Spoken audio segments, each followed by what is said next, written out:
मध्य प्रदेश शासन के पूर्व कैबिनेट मंत्री और कांग्रेस के विधायक जीतू पटवारी द्वारा विधानसभा राऊ में कार्यकर्ता सम्मेलन का आयोजन किया गया। इस दौरान उन्होंने भाजपा पर कई तरह के आरोप लगाए। दरअसल विधानसभा चुनाव की तैयारी पूरी तरह से तमाम विधानसभा में जारी है और इसी के तहत इंदौर शहर के राऊ से कांग्रेस प्रत्याशी और तत्कालीन विधायक जीतू पटवारी द्वारा कार्यकर्ता सम्मेलन का आयोजन किया गया है। इस दौरान शहर के तमाम वरिष्ठ कांग्रेस नेता और क्षेत्र की जनता उपस्थित हुई। इस दौरान उन्होंने मंच से कहा कि जो अन्य विधानसभा के विधायक हैं वह कई विधानसभा में जाकर नारियल फोड़ रहे हैं। विधानसभा चुनाव के नजदीक आते ही भाजपा द्वारा एक ट्रक नारियल बुलाकर पूरे प्रदेश में नारियल फोड़ आयोजन किया गया और करोड़ों रुपए की घोषणाएं कर दी गई है, लेकिन घोषणा के नाम पर जनता को किसी तरह का कोई लाभ नहीं है। तो वहीं उन्होंने राऊ में हुए विकास कार्यों को लेकर कहा कि विधानसभा बुधनी से ज्यादा अच्छे कार्य हमारे राऊ में हुए हैं। इसी के साथ उन्होंने मंच से भाजपा सरकार पर कई आरोप भी लगाए हैं।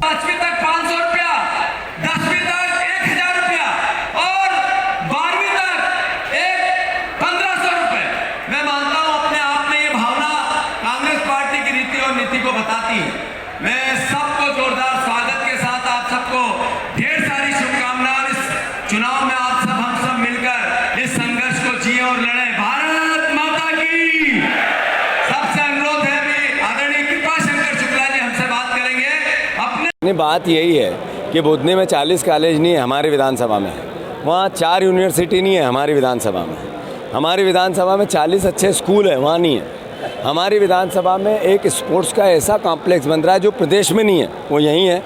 सारी नेशनल हाईवे 1 नंबर है, सारी राज्य की रोडें 1 नंबर है। हमारी ग्रामीण सड़कें यहाँ तो बनी हुई है, बन रही है। ये हमारा सौभाग्य है कि हमारे यहाँ हर तरह की सुख सुविधा है। ब्रिज है 27, बुधनी में नहीं है। ब्रिज 17 बन रहे हैं, बुधनी में नहीं बन रहे हैं। हमारे यहाँ हर गांव में नल जल योजना है। हमारे यहाँ आधे गांव में नर्मदा का पेय है। हमारे यहाँ वार्डों में 27 टंकियाँ तो बनी हुई है, बन रही है।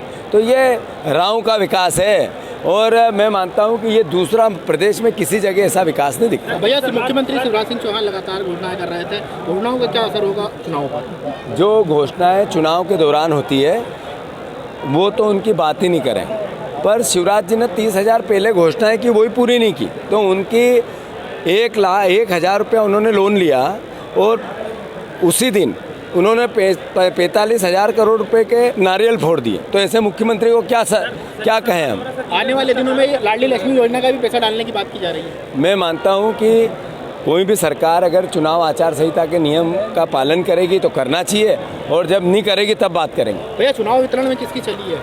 कांग्रेस के। ये पूरी कांग्रेस यूनाइटेड है, एकजुट है, सबकी मिल के चलिए।